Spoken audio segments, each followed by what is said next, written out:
we haven't done enough talking about dealer markups or warranty issues, just long-term ownership in general. So we're gonna try to hook people up. We'll tell you where to go for the best deals that we know of. Give them a little knowledge. Yeah, just a little knowledge, and tell them what to stay away from and what Ford lies about, or not really, but what sucks about the truck and what's good about the truck. This is just from our experience and what we have encountered. All right, so I figured out quick that I wanted to off-road this a lot, and you got to protect it. I mean, if you don't want to wrap it, I get it, but here's a little quick thing where you get the most damage. You could try to color match these in the same gray. That's what we did here, because all this right here gets pitted with rocks. The Gen 1s have the same problem. That's just where the wheels throw the dirt, the tires. And then right here, it's got a clear wrap over the wrap. All this would get sand pitted and get hit with rocks. So you want to protect this. If you can, splurge on this, but I mean, who cares, because these are replaceable. But this is wrapped too. So I would at least clear wrap this and protect these. Some people wrap the front, the clear bra, that helps a lot, but you don't really have to, whatever. But if you can, I would. Oh, why is your truck so dirty? Because I've been going to the ranch too much. How much are you spending on gas? Like, what's your mileage? Mileage, I don't know, but I spend about 80 a week. 80 a week. Spending gang on this one.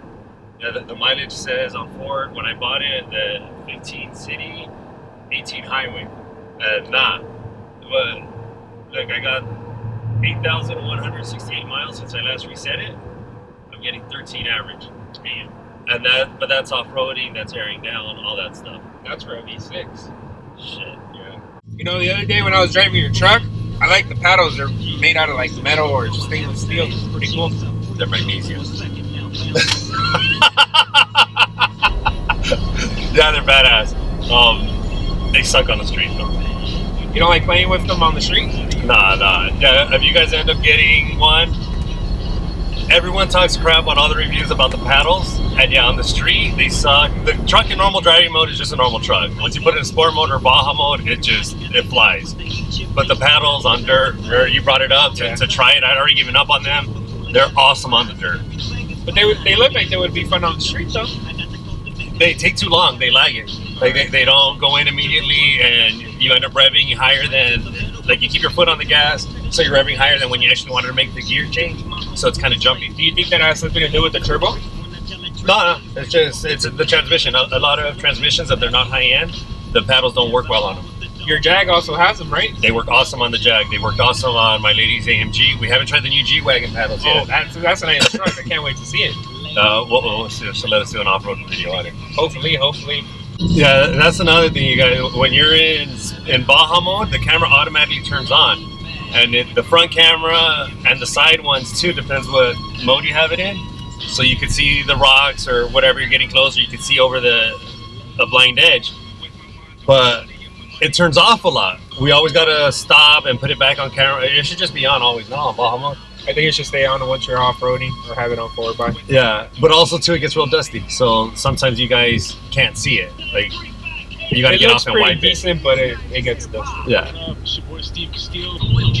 Shit, we're almost up the mountain. We get the cool winding roads and shit. It's amazing how good the ride feels in this, right?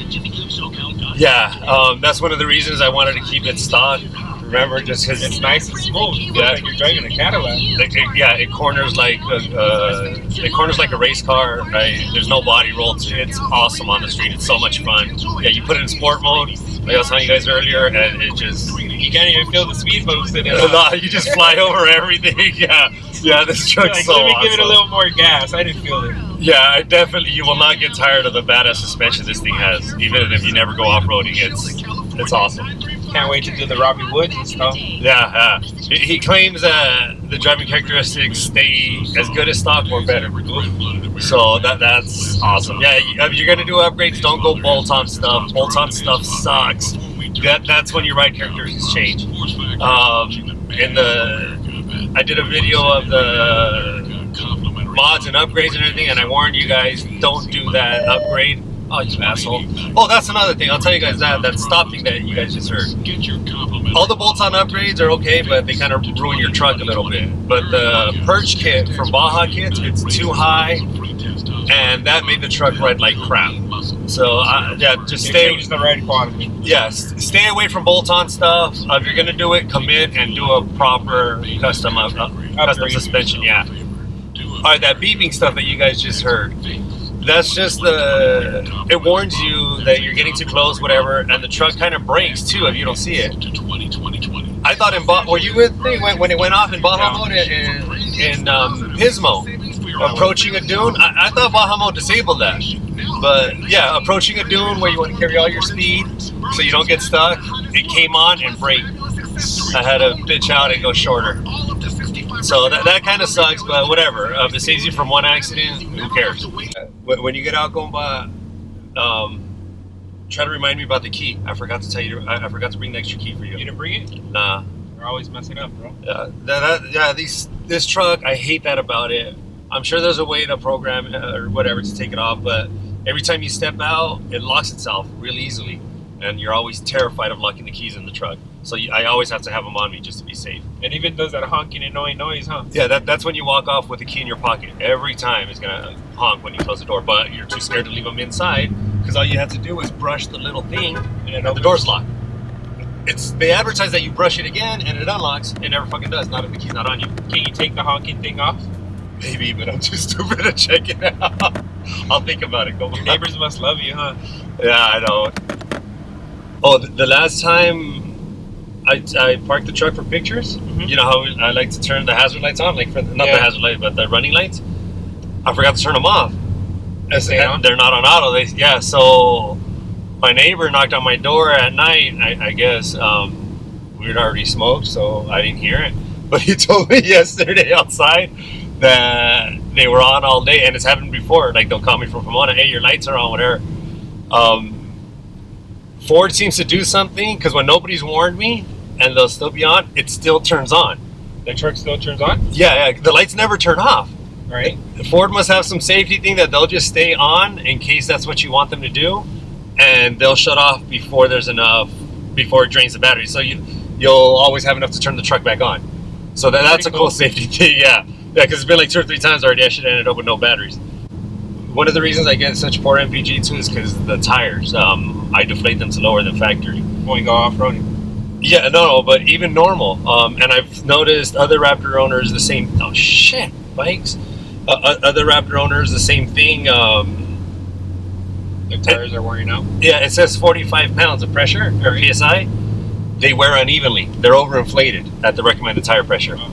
So I lower it down to around 39, and you get even tire wear, but your MPG suffers. So do you feel you get better traction? Well, when you're air down, yeah, but from 45 to 39, you don't feel it? You don't notice it. But it is better. I mean, in theory, it's not noticeable. We started off by telling you guys about warranty and stuff like that. Probably the most important thing about long-term ownership is where you buy from and where you take to service. You had a great experience, didn't you? It was horrible, man. All right, turns out I didn't know at the time. I needed a truck right away. By the weekend, I ran mine without oil because I'm a moron. So I called a few dealers, got all the same answer about markups. It turns out I actually purchased from the dealer with the highest markup in the country, probably. So I'm too embarrassed to tell you guys, but whatever. I got screwed. Chino Hills Ford, is that correct? Yeah, Chino Hills Ford. Pieces of... So we've worked with a dealer that it seems they're the best in the area as far as markups. So we'll put a link for you guys in case you guys are looking to buy. And their customer service is amazing. Yeah, yeah. So that's one thing. You got to be really careful about where you buy from, and also about your warranty. You got to be really careful where you take it. It so happens that the dealer that takes the highest markup in the country is also the biggest piece of crap dealer as far as warranties. Why do you say that? Well, our experience, but when you posted on Instagram, what did people comment to you and tell you when we had 2 people that had worked at that dealership, and they do a lot of scams. One guy took his father's truck to get service, and they started messing with another part that didn't have anything to do with the part that they were fixing. Yeah, they just intentionally crippled the truck so it'd be there all the time. Well, what happened with this truck, I mean, you guys have seen us off-roading and stuff. We're pretty hard on it, but so is everybody else that we're with. this is the only Gen 1 that the Gen 2. So- Yeah, this is the only Gen 2 that's had problems. I bent my arms, bent my knuckle, I bent my spindle, I blew out my my front transmission. So yeah, it's so I took it the transmission and the spindle part. No, the transmission part I took care of on my own because I assumed they weren't going to cover that. Right. But I called corporate and they said everything short of collision they'll cover. And then I called Chino Hills Ford and they said also the same thing. Anything short of a collision that they would cover. So I felt confident. Taking it straight to the dealer. Yeah. So I pulled it out after fixing that. I pulled it away from him and we're flexing on some rush right now. And I took it to Chino. When I went to go pick it up, they voided my warranty. They told me they ordered the parts. I had to call the cops to get the truck out, Which we shouldn't have done. Yeah, they just didn't want to release the truck unless I paid a restocking fee. And we've known from other people that work with dealers that there's no restocking fee on those parts. There's only like 2 or 3 parts, and one of them's the engine and the computer, I think. So whatever, I pulled it out of there. Luckily, that's when we first started being in contact with Josh at Ken Grody Ford. They hooked us up. They gave me information. But my warranty's canceled now on my suspension thanks to Chino Hills Ford. So like if we go to any dealers, they won't accept No one can touch it, yeah. So later on, I had problems. My front right shock started falling apart. Ken Grody fixed that for me, and that's when they told me, hey, any warranty issues, you're done. But if I would have taken it to them originally, that's just because Chino Hills Ford flagged me. If I would have taken it to them originally, they would have fixed it for me. So whatever. And when we were buying my lady's G-Wagon, when we first went to go look at it last week, the sales guy used to work at Ford for 14 years. And when I told him that we had this truck, I told him where we got it from, and he told us something about the owner, the old owner. In 2010, the original owner committed suicide inside Chino Hills Ford, in his office. And we went to dinner after that, because why not celebrate that? No, we had dinner planned anyways. Whoa. So we were Googling it, and yeah, he got into financial troubles. No one would lend him money, and he ended up committing suicide. But like on all the comment sections, like I looked up all kinds of different articles. Everyone loved the guy, dude. He was awesome. He was always donating to little league teams, to sport youth teams. Everyone, old customers, and this was before he committed suicide. Right. Like everyone loved the guy. He was an awesome guy. So that's the saddest part about that story. Chino Hills is a piece of crap dealer. Their service department is a piece of crap. And the guy committed suicide. Well, no, they took over for somebody that was the complete opposite. That guy was awesome. And this whole thing sideways because we're right here flexing on a fucking... As you guys can see, gravity's taking effect in my body. All right, we're going to get out to take some pictures. We're out. You do a shopping list now, compa? When I go, yeah, because I can't remember anything. You don't remember how you used to do it? Just You used to bake in the car y lo que se No, I know. I'm craving this. No, I don't have money for this. Fuck this. This. Wipes, do I need wipes? No, I ain't agua. I don't got enough for this. Oh my god, if I put these back, I can get 24 Oh no, soups. crustable. Fuck these. I need these though. Can I get a number 7, please? A large, please. Regular. Half Coke, half Dr. Pepper. Do you want another? Can I just get a large Coke, half Dr. Pepper? Yeah, and can I get another same order of large drink? What's it for? No, I'm sorry. Just another large Coke, Dr. Pepper. And we're like, yeah, we'll go to photos or then Yeah. the other one. I don't know, Grandpa. My bad. That's the whole point I ate at my grandma's. Why? To make you look like the fat ass. Like, no, I'm okay. Actually. Oh, well, your plans suck.